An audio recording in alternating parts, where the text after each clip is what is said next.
Британиянын калаккагыч спортчулары Сидней олимпиадаларында 2 жолу алтын күмүштү утушат да. Буга чейин эч качан алтын уткан эмес, кокустан 2 жыл подряд дегендей алтынды утушат. Себебин ижад этишет, изилдешет. Эмне себеп? Себеби тренер келет, жаңы тренер келет буларга. Тренер келип, аларга бир эле ошо спортчуларга бир эле суроону коет. Ушул кылган ишибиз кемебизди тездетеби? Кайыгыбызды тездетеби? Мисалы бирөөсү кетип атам, ишим чыгып калды. Ушул нерсе кылагыбызды кемебизди тездетеби?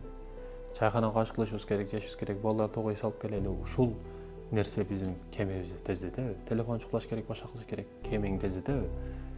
Мына жаткан ийгиликке жеткиреби? Чокуга чыгарабы кылып аткан ишиң?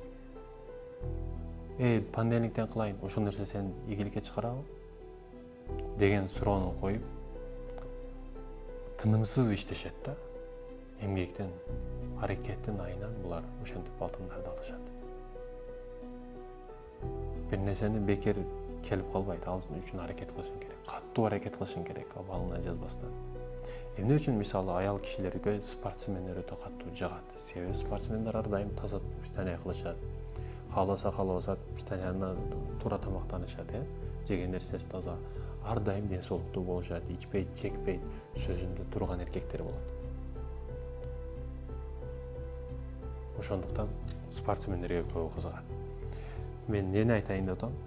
Урматтуу мекендешим, бул деген спортсмен болуп кет деген эмес. Ар бир учурда кандай абалда болбогун абалыңдан жазба. Бирөө андай десе аяка барып, бирөө бир жерди мактаса ага кирип, өзүңдүн жолуңду тап жана ошол жолуңда ийгиликке жет. Ар нерсеге алаксып, эч нерсеге жетпей калгандардын катарында болуп калба деген.